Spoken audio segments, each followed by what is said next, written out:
द्वितीयं विबुद्धं शरणं गच्छामि द्वितीयं विबुद्धं शरणं गच्छामि द्वितीयं धम्मं शरणं गच्छामि द्वितीयं धम्मं शरणं गच्छामि तृतीयं बुद्धं शरणं गच्छामि तृतीयं बुद्धं शरणं गच्छामि तृतीयं धम्मं शरणं गच्छामि तृतीयं धम्मं शरणं गच्छामि तृतीयं संघं शरणं गच्छामि तृतीयं संघं शरणं गच्छामि पाणातिपाता वैरमणि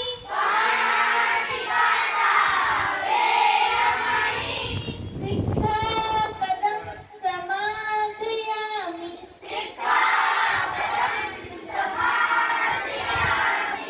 अभिन्नदाना वैरमणि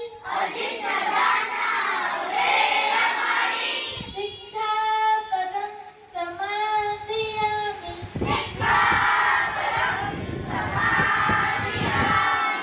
कामेषु मिच्छाचारा वैरमणि सिक्खापदं समादयामि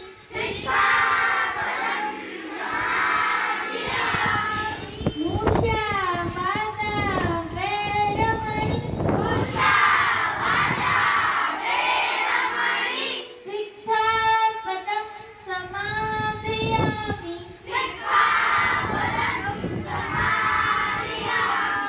सूरामेरय मद्यपमादिठाणा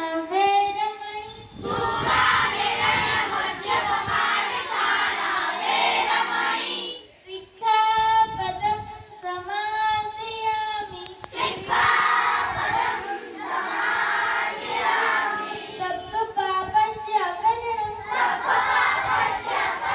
कुशलस्योपसम्पदा सतितपर्योदपणं हेतन् बुद्धान् शासनं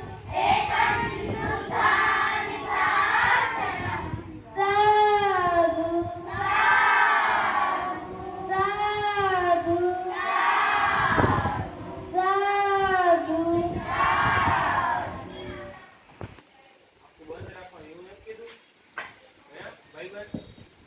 ये बिना बुद्ध आज हम अपना क्रांतिकारी वीर को जनाविश हमारे गले में हांडी और पीछे झाड़ू छुड़ाने की आजादी देने वाले वीर बेगमा को सत सत नमन કદી પ્રશ્ન કર્યો છે કે છઠના દિવસે રાજવાનું જે ગામના છેવાડે રહે છે તેને ગામની અંદર રહેવા અને ગળામાં કુંડી અને પાછળ ભાગે જાડુ કાઢવામાં આવે અને પાણી પીવાનો અધિકાર આપવામાં આવે આ આશા તો રાજાએ માની અને સમાજના હિત માટે વિક્રમ સંવત 1172 માં આશા સાતમ શુક્રવારના દિવસે વીર બેગમાના શબમાં કોઈ ચૂલો સળગાવ્યો હતો બાળકો વૃદ્ધ ભૂખ્યા ન રહી શકે તેમને છઠનું ઠંડુ ખાવા આપ્યું અને મનુવાદીઓ એકને એકની હત્યા કરી આટલું દિવસે ઉષ્ણ મનાવ્યું મતલબ છઠ સાતમ આઠમ વીર બેગમાની હત્યાના દિવસે આપણે આપણા મહાનાયકની ઉજવણી કરીએ છીએ સાચો ઇતિહાસ બહાર ના પડે કાલ્પનિક ચિત્ર માતાની કથાઓ ચલાવીએ છીએ આપણે ગુલામ બન્યા છીએ વીર બેગમાની ઉમ્મીદે કાયા નવાડે નીર તુલાયા પર કાચી કુરબાન કાયા દેશ રાષ્ટ્રરાજની માયા બલિદાન ઉજવાળ થઈ ગયા બહુજનના ક્રાંતિકારી વીર બેગમા થઈ ગયા બસ આટલું જ કહીશ જય વીર નવોદ હાલ તું ઉભો તો પાછળ જેવું તો હા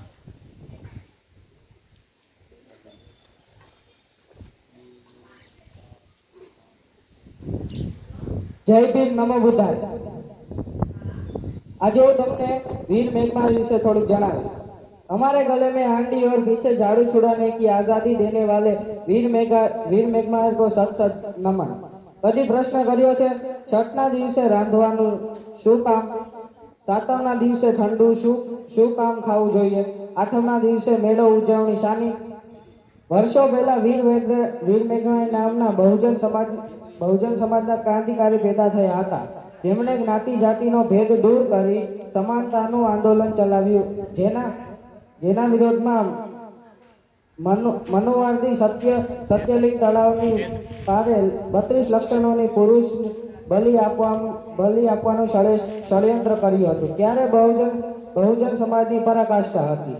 જે ગામના છેવાડે રહેતા એટલે કે બહુજન લોકોને ગામમાં પ્રવેશવાનો કોઈ અધિકાર ન હતો. લોકોને વસાહત હતી અને બજારો પ્રવેશ કરી શકતા ન હતા અને ગળામાં કોવડી અને પાછળ ભાગે ઝાડુ તેમના પગમાં ઘૂઘરી રાખવામાં આવતી હતી. આવડતી ખબર પડી જાય કે શિવાળીઓ આવી રહ્યો છે. તેનાથી દૂર જતા આ દૂર કરવા સિદ્ધરાજ જયસિંહ સામે વીર મેઘમાએ અમુક શરતો મૂકી કે મારા સમાજના લોકોને ગામમાં રહેવા અને કૂવાનું પાણી પીવાનો અધિકાર આપવામાં આવે. આ શરતો રાજાએ માની અને સમાજના હિત માટે વિકલન સત 1172 મહાસત સાતમ શુક્રવારના દિવસે વીર મેઘનાના શોકમાં કોઈ ચૂલો સળગાવ્યો ન હતો. બાળકો ભૂખ્યા ન રહી શકે એટલે તેમને છઠનું ઠંડુ ખાવામાં આપ્યું હતું. એક બહુજન નાયકને હત્યા આઠમના દિવસે ઉત્સવ બનાવવામાં આવે છે. સાચો ઇતિહાસ ન બહાર આવે એટલે કાલ્પનિક ચિત્રકથાઓ બનાવવામાં આવી છે. વીર મેઘનાના હિતના કાયા નવડે નીર તું લાય પર કાજે ઠરી કુરબાન ગાય. એ શરતે રહી સિદ્ધરાજ જયસિંહ એવી માયા બિલદાનું ઉજવાડ દઈ ગયા. બહુજન સમાજમાં ક્રાંતિકારી વીર મેઘનાયન થઈ ગયા. બસ આટલું જ કહીશ. જય ભીમ. ન બધાય.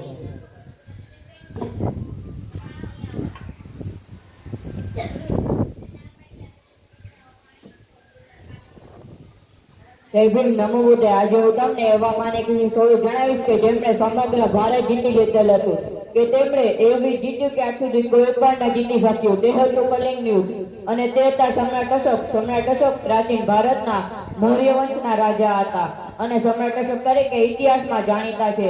તેમના સમયમાં મૌર્ય સામ્રાજ્ય ઉત્તરમાં હિન્દુકુશની પાવડીઓથી દક્ષિણમાં ગોદાવરી નદીના દક્ષિણ કાંઠા તથા મૈસૂર સુધી અને પૂર્વમાં બાંગ્લાદેશ જીતી લીધેલ હતું, કે જે તે સમયનો સૌથી મોટો મુખ્ય વિશાળ સામ્રાજ્ય હતો. અશોકના શિલાલેખો સૂચવે છે કે કલિંગ યુદ્ધના થોડા વર્ષો બાદ સમ્રાટ અશોક બૌદ્ધ ધર્મ તરફ આકર્ષ્યા. બૌદ્ધ ગ્રંથ કથાઓ તેને મોટી સંખ્યામાં સ્તૂપ સ્થાપવા અને ત્રીજી બૌદ્ધ પરિષદને સમર્થન આપવા અને સંઘને ઉદાહરણ આપવાનો શ્રેય આપે છે.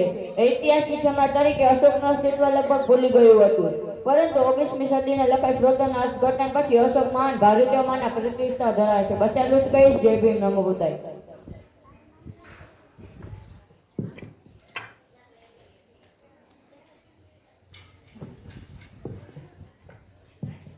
જય ભીમ. નમો બુદ્ધાય. જય તોહાર. જય મુનિવાતી. જય હમણાં એક સૈનિકે એક કૂટવણના કરાવી. આ કોઈ પ્રાર્થના કે ભજન નથી. આ એક પ્રકારની કૌટબુદ્ધની એક પ્રતિજ્ઞા છે. એનો એક આપેલ ઉપદેશ છે કે તમે બધાને વિચાર આવતો છે કે આ છોકરો આ કૂટવણના પોળે છે. તેનો અર્થ શું છે? તેનો અર્થ છે કે કૂટવણનાની શરૂઆત થાય છે કે નમો સત્ય ભગવતો હરહતો ધમ્મા સંમુદ્ધત્ત તથાગત હરત તમ્યતે મારું નમન બુદ્ધં તહં ગચ્છામિ. હું બુદ્ધના તહે જાઉં છું. ધમ્મં તહં ગચ્છામિ. હું ધમ્મના તહે જાઉં છું. સંઘં તહં ગચ્છામિ. હું સંઘના તહે જાઉં છું. દ્વિતીયં ત્રિપુટં તહં ગચ્છામિ. હું બીજી વાર બુદ્ધના તહે જાઉં છું. દ્વિતીયં ત્રિતમ તહં ગચ્છામિ. હું બીજી વાર સંઘના તહે જાઉં છું. દ્વિતીયં ત્રિસંગમ તહં ગચ્છામિ. હું બીજી વાર સંઘના તહે જાઉં છું. દ્વિતીયં ત્રિપુટં તહં ગચ્છામિ. હું બીજી વાર બુદ્ધના તહે જાઉં છું. દ્વિતીયં ત્રિતમ તહં ગચ્છામિ. હું બીજી વાર સંઘના તહે જાઉં છું. દ્વિતીયં ત્રિસંગમ તહં ગચ્છામિ. હું ત્રીજી વાર સંઘના તહે જાઉં છું. પાણાથી પાતા વેરમની ઠેકા બદામ ટમાટ્યા હું પ્રાણી કે જીવ તેની હિંસા કે હત્યા ન કરવાની તથા ભૂત પાતે ઠેકા પ્રહાર કરવું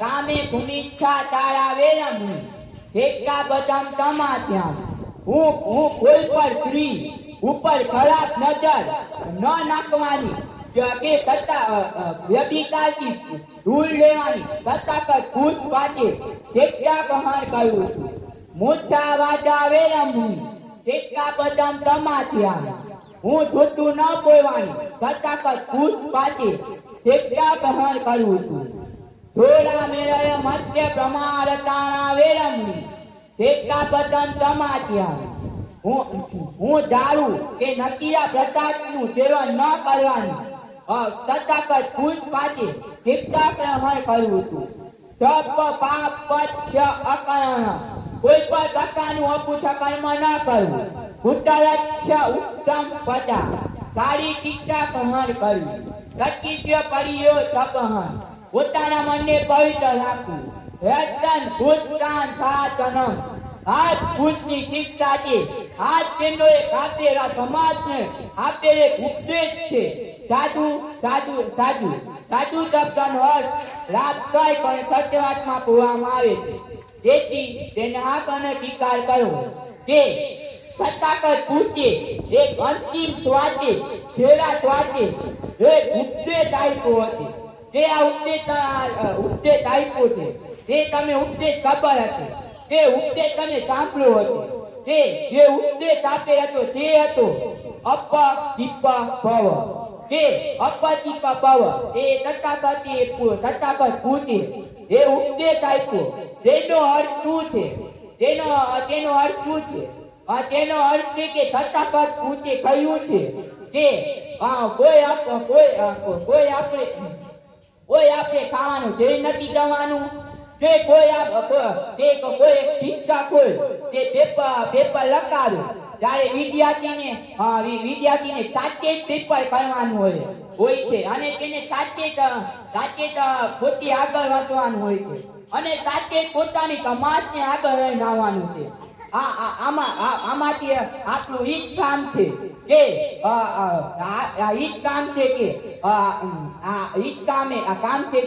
આપણે આગળ વધવાનું છે અને આપણી સમાજને આગળ લઈને આવવાની છે એ આપણું પેરું કર્તવ્ય છે આ મારું અક્ષર પૂર્ણ કરું છું જય જવાન જય મુનિવાસી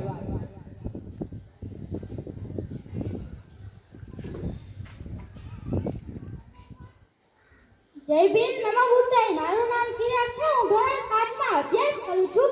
આજે હું તમને એવા મહાનાયક વિશે જણાવીશ તેઓએ પોતાના સમાજ માટે એટલે કે મૂળ નિવાસી સમાજ માટે પોતાનું બલિદાન આપ્યું. એવા મહાનાયક એટલે રોહિત વેમુલા. તેમનો જન્મ 30 જાન્યુઆરી 1989માં હૈદરાબાદ તેલંગાણામાં થયું હતું. તેમનું મૃત્યુ 17 જાન્યુઆરી 2016માં થયું હતું.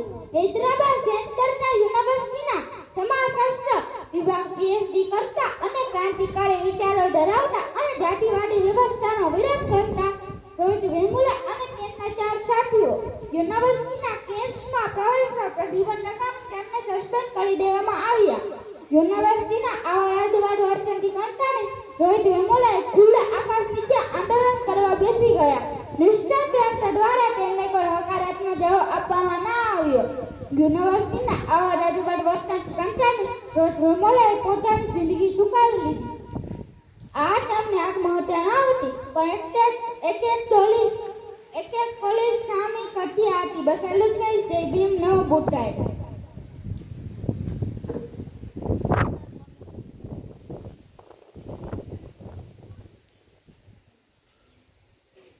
જય ભીમ નમો બુદ્ધાય. મારું નામ રાઠોડ છે. હું ધોરણ 8માં અભ્યાસ કરું છું. આજે તમને એવું મારું જણાવીશ જેમના એવા સમયમાં રસ્તા વચ્ચે મૂર્તિ ફોડતા હતા. એવો મને જેણે મહિલા અધિકાર આંદોલન હતા સાથે ભેદભાવ દૂર કરવા આંદોલન કર્યું. તે હતા દક્ષિણ ભારતના શુક્ર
जय भीम नमो बुद्धाय। इस मिट्टी में उस बलिदानों के लहू की महक है, जिनके सर कटने पर तेरा करते थे वो ऐसा योद्धा था जो तलवारों के लोगों से भिड़ा करते थे। जहाँ कोई सोच भी सकता था कि जंगलों और पहाड़ों में पली बड़ी एक बालिका देश की आजादी के लिए अपने प्राणों की आहुति दे गई। वहीं से निकली एक चिंगारी जिसने शिक्षा, स्वाभिमान और बलिदानों की मिसाल दिखाई। उसे युगों युगों तक याद किया जाएगा। कालीबाईનો જન્મ જૂન 1935 માં થયો હતો। 12 વર્ષની ઉંમરમાં તેમના પ્રાણોને આહુતિ દેવાવાળા આદિવાસી વીરાંગના હતા। ડુંગરપુર રાજ્યમાં કોઈ શાળા ન હતી, પરંતુ આદિવાસી લોકોને શિક્ષણ આપવા માટે નાનાભાઈ પહેલેથી એક શાળા ખોલી હતી। ત્યાં કેટલાક બાળકો અભ્યાસ કરવા આવી રહ્યા હતા। મહારાવે આદેશ આપ્યો કે બધી શાળા બંધ કરવામાં આવે। મહારાવ બોલ્યા કે જો બધા બાળકો શિક્ષિત થશે તો તેમને માટે ભયંકર થઈ જશે, તેમના અધિકારો માંગવા લાગશે। તો પણ નાનાભાઈએ શાળા ચાલુ રાખી તો તેમના ઘરમાં પૂરી બંદૂક વડે મારવામાં આવે છે। તો પણ નાનાભાઈ ન માનતો તો તેમને ટ્રક વડે બાંધીને ખસેડવામાં આવે છે। ત્યાં બધા લોકો જોઈ રહ્યા હોય છે, પરંતુ કોઈની હિંમત ન થતી કે પોલીસ નામે બોલી શકે। ત્યાં તો કાલીબાઈ આવી પહોંચે છે અને બોલી ઉઠે છે કે મારા ગુરુજીને કેમ ખસેડવામાં આવે છે। ત્યાં એક અંગ્રેજ બોલે છે કે તેમને કહ્યું હોય છે કે તેમની શાળા બંધ કરી નાખવામાં આવે, તો પણ તેમને શાળા ચાલુ રાખી, તેથી તેમને ખસેડવામાં આવે છે।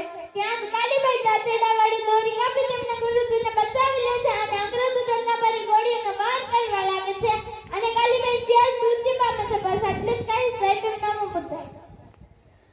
જા જન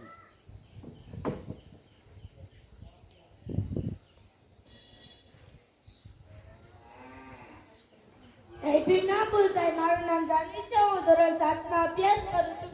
આજે હું તમને સાવિત્રીબાઈ ફુલે વિશે જણાવીશ। ભારતની પ્રથમ મહિલા શિક્ષિકા અને મહાન સામાજિક કાર્યકર્તા માતા સાવિત્રીબાઈ ફુલેનો જન્મ સતારા જિલ્લામાં થયો હતો। તેઓ ભારતના પ્રથમ મહિલા શિક્ષિકા હતા। પોતાના પતિ અને મહાન સમાજ સુધારક જ્યોતિબા ફુલેના સહકારથી તેમણે સ્ત્રી શિક્ષા માટે નોંધ કાર્યપત્ર કર્યું હતું। નમન કરે હમ सावित्रीबाई को, जिसने नारी शिक्षा की अलग जगाई, अज्ञानता का अंधकार दूर करे, उसने ज्ञान की ज्योत जलाई, शिक्षा पाकर सबको समझाया, कितनी जरूरी होती है पढ़ाई, रूढ़िवाद परंपरा को तोड़कर उनके खिलाफ आवाज उठाई, देश के लिए अच्छे काम करके मान समाज से विकर कराए, स्त्री अधिकार के लड़ने से क्रांति ज्योति माता सावित्रीबाई फुले कराई। આજે હું તમને એવી સ્ત્રી વિશે જણાવવા જઈ રહી છું જેમને જ્ઞાની દેવી અને રાષ્ટ્રમાતા કહેવામાં આવે ને તે કાંઈ ખોટું નથી। આજના સમયમાં તે જ્ઞાની દેવી માતા સરસ્વતીને માનવામાં આવે છે, પણ તે સરાસર ખોટું છે। જો કોઈને જ્ઞાની દેવીનું વિરુદ્ધ મળવું જોઈએ તે માતા સાવિત્રીબાઈ ફુલે છે। માતા સાવિત્રીબાઈ ફુલેનો જન્મ સુદ અને પછાત ગણાતી મારી જાતિમાં 3 જાન્યુઆરી 1831ના રોજ થયો હતો। તેમની માતાનું નામ લક્ષ્મીબાઈ અને પિતાનું નામ ખાડોજી નેવસે પાટીલ હતું। તેમના પિતા પરંપરાગત વ્યવસાય કરતા, આથી ગરીબ હોવાના કારણે તો અભ્યાસ કરી શક્યા ન હતા। એ સમયમાં ઘણા દૂષણો હતા। એ દૂષણોમાં બાળવિવાહની પ્રથા પણ હતી। એ બાળવિવાહની પ્રથામાં દીકરા અને દીકરીના લગ્ન બાળ વ્યવસ્થામાં જ કરી દેવામાં આવતા। આથી 9 વર્ષની સાવિત્રીબાઈ ફુલેના લગ્ન 12 વર્ષના જ્યોતિબા ફુલે સાથે થયા। લગ્ન બાદ તેઓ પુણે આવ્યા બાદ માતા સાવિત્રીબાઈ ફુલેમાં અભ્યાસ માટેની લાગણી જોઈ તેથી પ્રભાવિત થઈને ઘરે જ અક્ષરજ્ઞાન આપવાની શરૂઆત કરી। જ્યોતિબા ફુલે માતા સાવિત્રીબાઈ ફુલેને ભારતના પ્રથમ મહિલા શિક્ષિકા બનાવવા માંગતા હતા। આથી હેમંતનગર પુણેમાં તે પ્રશિક્ષણ આપવાની શરૂઆત કરી। તે સમયમાં દીકરીની પગની તળેટી સમાન ગણવામાં આવતી હતી। તે સમયમાં તે એ જ કાર્ય કર્યું। शाहजीनों ने कीचड़ गोबर पत्थर का मार उताना जहाँ समाज से पिछड़ी सोच का भार। भारत की प्रथम महिला जो कहलाती कन्या की शिक्षा के लिए समाज से भी लड़ सकती। तो ज्योतिबा फुले સાથે મળીને 1848માં પુણેના ભીલવાડામાં પ્રથમ કન્યા શાળાની સ્થાપના કરી અને તેઓ મધ્ય અને લિંગના આધાર પડતા લોકો સાથે અનુચિત વ્યવહાર અને ભેદભાવને સમાપ્ત કરવાનું કાર્ય કર્યું। પણ તેમને સમાજમાંથી બહિષ્કાર કરી દેવામાં આવ્યા। પરંતુ લીડર સાવિત્રીબાઈ ફુલે હાર માન્યા વિના દીકરીઓને અભ્યાસ કરવા જતા હતા। જ્યારે તેઓ દીકરીઓને અભ્યાસ કરવા જતા ત્યારે સમાજના લોકો તેમના પર કાદવ, કીચડ, છાણ વગેરે જો મારો કરતા અને શબ્દો પણ કહેતા હતા। ત્યારે તેઓ નિરાશ થઈને જ્યોતિબા ફુલેને કહેતા હતા। ત્યારે જ્યોતિબા ફુલે માતા સાવિત્રીબાઈ ફુલેને સમજાવતા કહેતા કે હજી તો તારે આ સમાજને ઘણું આગળ લઈને આવવાનું છે। હજી તો તારા સમાજને શિક્ષિત વર્ગ બનાવવાનો છે. તો મતદાસ થઈ જાય તો કેમ ચાલશે? ત્યારબાદ માતા સાવિત્રીબાઈ ફૂલે ઘરથી કરીને અભ્યાસ કરવા જતા હતા. कब तक ये चूल्हे चौके में बसे रहोगे? तो थोड़ा आगे बढ़ो, शिक्षित बनो और संघर्ष करो. इस समय में જે કાર્ય કોઈ ન કરી શક્યું એ માતા સાવિત્રીબાઈ ફૂલે કરી બતાવ્યું અને ભારતના પ્રથમ મહિલા શિક્ષિકા બને. બસ એટલું જ કહીશ. જય ભીમ, ના ભૂલતા.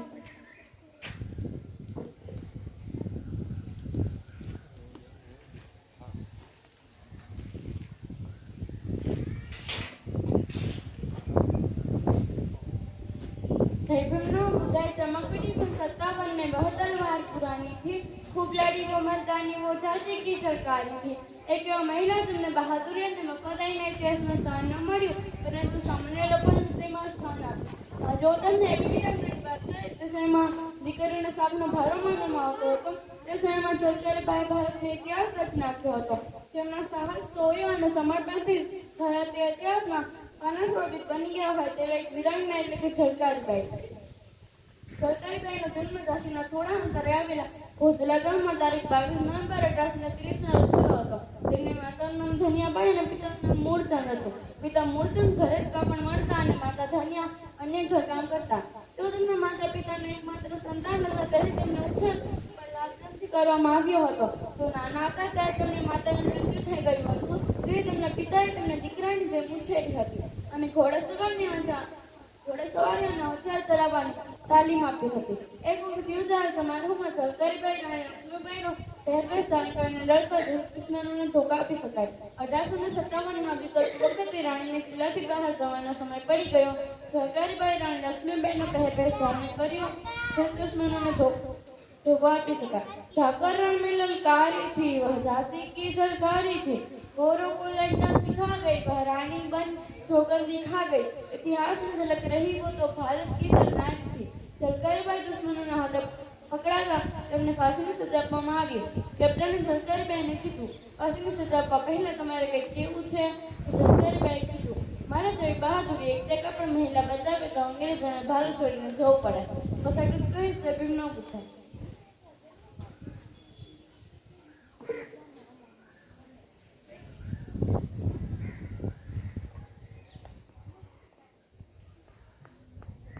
જય ભીમ, નામ બુદ્ધાય. મારું નામ ખુશાલી છે. હું ધોરણ 8 માં અભ્યાસ કરું છું.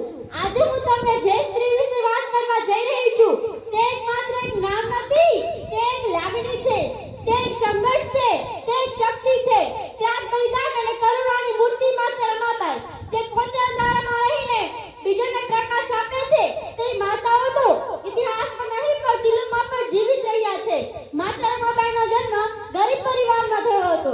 બાળપણમાં જ માતા પિતાનો સાથ છૂટી ગયો, પણ છતાં પણ તેમણે ક્યારેય ફરિયાદ ન કરી. એપ્રિલ 1908માં તેમના લગ્ન ડોક્ટર બાબા સાહેબ આંબેડકર સાથે થયા હતા. પણ આ લગ્ન માત્ર પતિ પત્નીનો સંબંધ ન હતો. આ લગ્ન એક સંઘર્ષની ભાગીદારીનો હતો. અને જ્યારે બાબા સાહેબ વિદેશ અભ્યાસ કરવા જતા ત્યારે ઘરની દરેક જવાબદારી માતા રમા એકલાએ સંભાળી હતી. અને ઘણા દિવસો એવા હતા કે ઘરમાં ખાવા માટે પણ કાંઈ ન હતું. તેઓ ભૂખ્યા રહીને પોતાના પતિના સપનાને જીવિત રાખ્યા. એક માતા માટે સૌથી મોટું દુઃખ શું હોઈ શકે? પોતાના બાળકોને ગુમાવવું. માતા રમાએ આ દુઃખ પણ સહન કર્યું, પણ પૈસાની તંગીના કારણે પોતાના પુત્રોને અંતિમ વિદાય પણ ન આપી શક્યા હોત. આટલા બધા દુઃખ વચ્ચે પણ તેમણે બાબા સાહેબને કહ્યું, તમે મારી ચિંતા ન કરો, તમે સમાજ માટે લડો. મારી માતાઓ અને બહેનો, માતા રમા શીખવે છે કે શક્તિ માત્ર અવાજમાં નથી, સહન શક્તિમાં પણ હોઈ શકે છે. સ્ત્રી માત્ર ઘરની જાણીતી નથી, તે ઇતિહાસ બને છે. જ્યારે સ્ત્રી મજબૂત બને ત્યારે સમાજ મજબૂત બને. જો સ્ત્રી મક્કમ થાય તો પહાડ પણ ઝૂકી જાય, તેના આંખના આંસુમાં પણ શક્તિ છૂટી જાય. માતા રમાનું જીવન માત્ર એક કથા નથી, તે એક સંઘર્ષનો પાઠ છે, તે એક ત્યાગની પરીક્ષા છે, તે એક શારીરિક શક્તિનું ઉદાહરણ છે.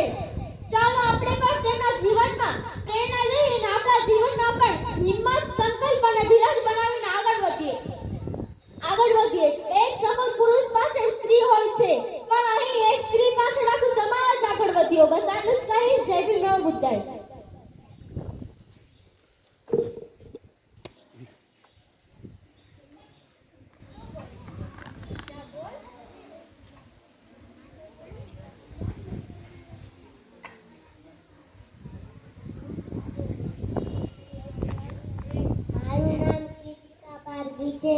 બાળ વાટિકામાં અભ્યાસ કરું છું.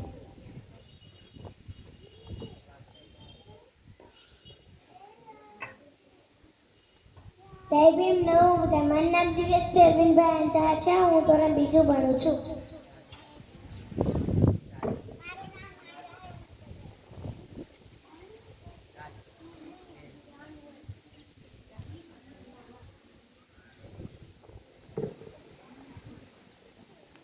જય ભીમ નવ બધા. મારું નામ વાજાજીનું રમેશભાઈ છે. હું ધોરણ 3 માં અભ્યાસ કરું છું.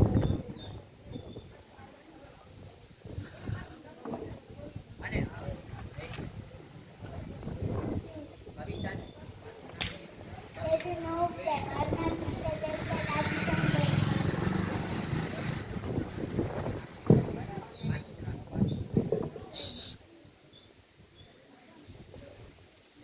જય ભીમ નમો બુદ્ધાય. મારું નામ ધ્રુવી છે. હું ધોરણ 3 માં અભ્યાસ કરું છું.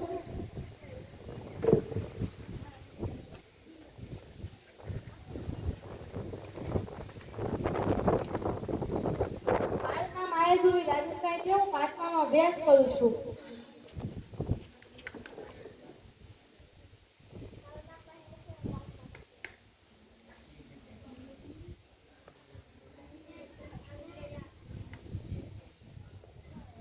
જય ભીમ નમો બુદ્ધાય. મારું નામ રુદ્ર છે. હું આંગણવાડીમાં ભણું છું.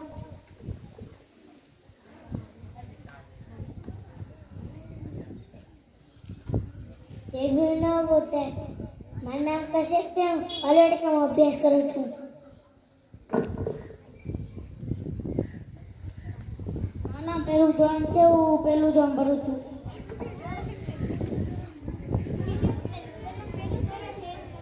એ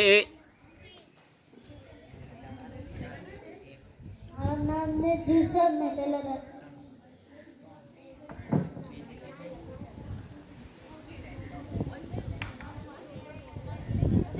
મારું નામ વંશુ છે. હું 10 કેજીમાં ભણું.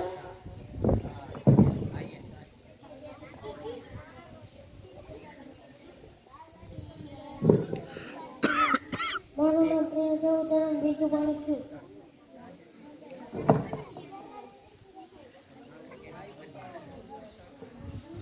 મારું નામ અખ્તર છે.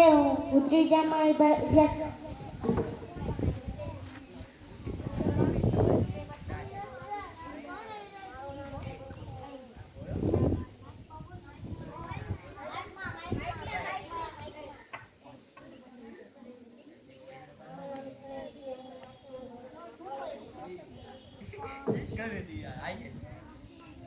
એ મારું નામ જેનિલ છે. હું ધોરણ 3 માં અભ્યાસ કરું છું.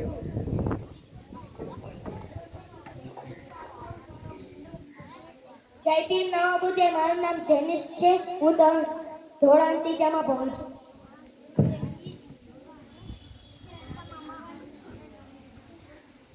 જય ભીમ નમો બુદ્ધાય. મારું નામ હર્ષિત છે. હું ધોરણ 6 માં અભ્યાસ કરું છું.